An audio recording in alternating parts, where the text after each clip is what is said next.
Good morning po. Tayo po'y mag-aral ng salita ng Diyos. The Gospel of Luke, chapter 14, verses 28 hanggang 30. Kung ang isa sa inyo'y nagbabalak na magtayo ng tore, hindi ba siya uupo muna upang magplano at kwentahin kung magkano ang magagastos niya upang matiyak kung may sapat siyang pera para maipatapos ang kanyang ipapatayo?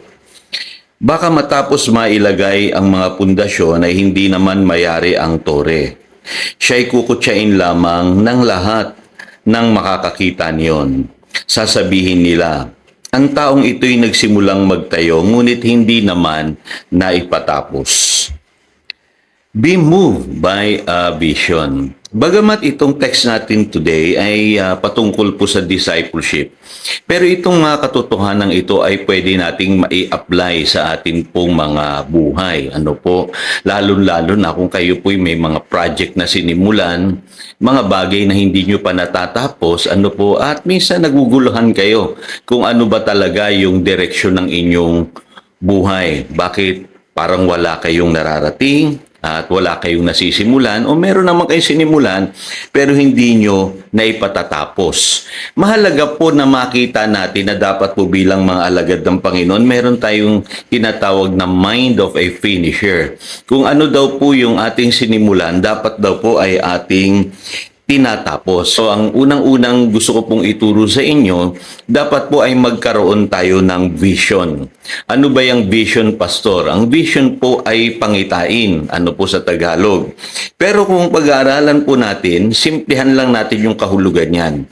Yan po yung mental picture, ano po, na pinapakita ng Diyos sa inyo para malaman ninyo kung ano yung kaya niyang gawin sa inyong buhay. Sinasagot ng vision yung tanong na what? Ano po? Ano yung kayang gawin ng Diyos sa iyong buhay? Kaya minsan nangyayari po yan kahit tayo'y gising.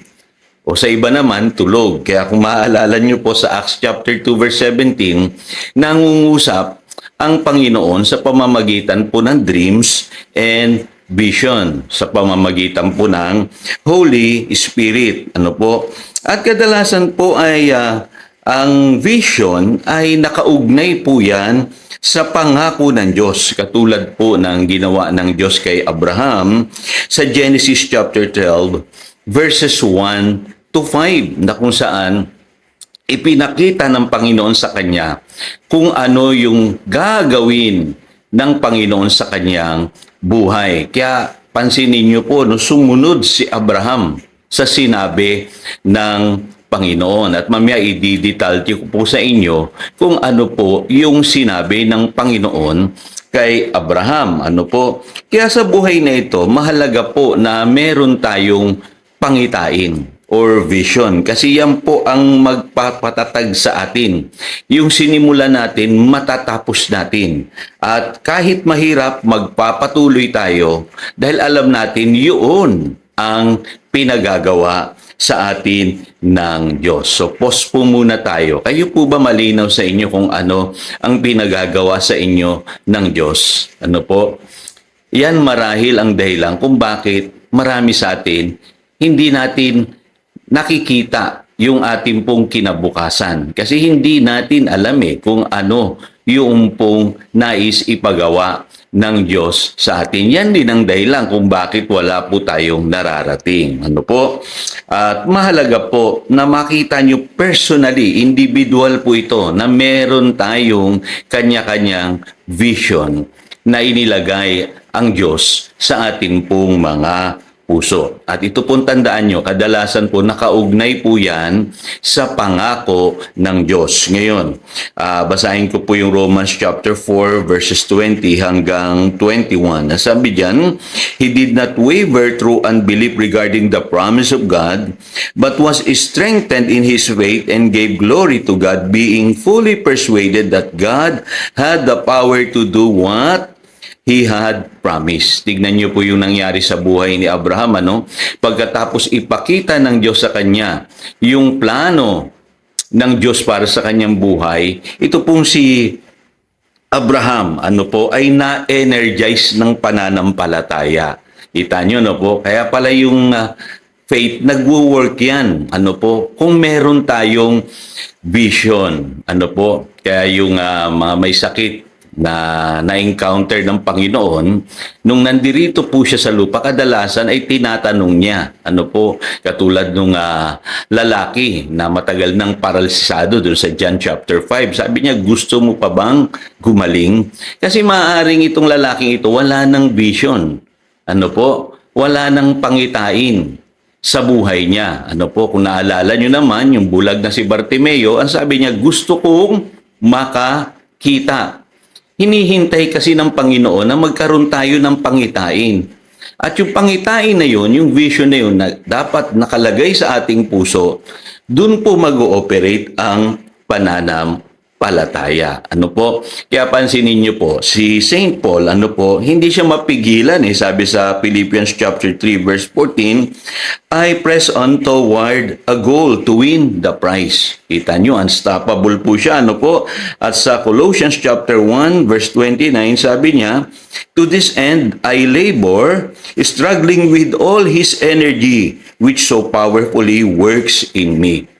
Kumikilos po ang Diyos, sinusupply niya po yung energy. Ano po? Yung resources kapag meron tayong vision.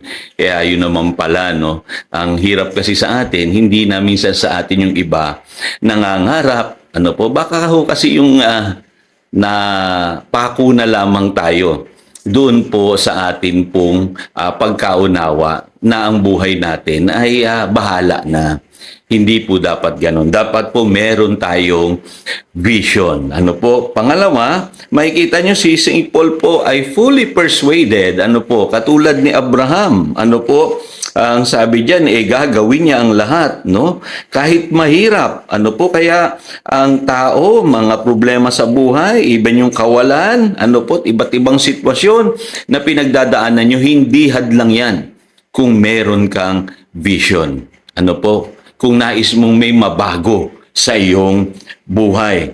At higit sa lahat, lalalim yung commitment mo sa pagsunod sa Diyos kung ikaw po ay mayroong vision. Hindi ka aayaw, no? Hindi ka maguguluhan. Hindi ka mamumuhay sa pagkakasala kasi may pangitain ka na maganda ang gagawin ng Diyos sa iyong buhay. Naalala ko minsan, kausap ko yung mga kalalakihan. Sabi ko sa kanila, kung kayo may pangarap sa inyong pamilya, di ba? Hindi kayo magluloko, hindi kayo gagawa ng anumang kasalanan para masira yung mga pangarap ninyo. Hindi kayo magbibisyo, no? Hindi nyo gagawin yung mga bagay na magiging hadlang sa inyong mga pangarap. Kita po ninyo nagagawa ng vision. Tumitino po tayo, lumalalim yung ating pong commitment sa Lord at naluluwalhati ang Diyos sa ating buhay dahil alam natin yung direction natin na dapat puntahan sa buhay na ito. At ang nakakatuwa po, maintindihan nyo, kaya pala ipinapakita ito ng Diyos sa atin para makita natin yung bigger picture ng ating buhay. Kung babasahin nyo po, sa Genesis chapter 12 verses 2 and 3, pinakita ng Diyos kay Abraham yung gagawin niya sa buhay ni Abraham na siya'y magiging pagpapala sa lahat ng mga bansa. In other words, i-bless niya si Abraham to be a blessing. Tayo po dapat makita natin na yung vision na inilalagay ng Diyos sa ating buhay, hindi lamang para sa atin, kundi para sa maraming tao na nakaugnay sa atin. Kaya pansinin niyo, nangangarap kayo para sa inyong pamilya. Nangangarap kayo para sa kinabukasan ng inyong mga anak. Yan po'y vision din. Ibig sabihin, yung buhay ninyo ay nakalaan para sa iba. Kaya alam niyo, si Joseph, naintindihan niya to po sa Genesis chapter 50 verse 20. Ang sabi niya, lahat ng nangyari sa kanyang buhay kahit hindi maganda, sabi niya, God intended it for good to accomplish what is now being done, the saving of many lives. Nakita niya na sa buhay niya, bagamat marami siyang pinagdaan ng pagsubok, naganap yung kalooban ng Diyos. Naging pagpapala siya sa buhay ng marami.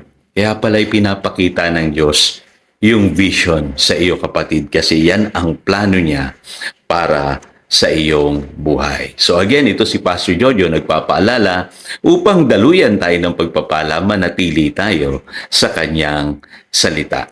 Good morning.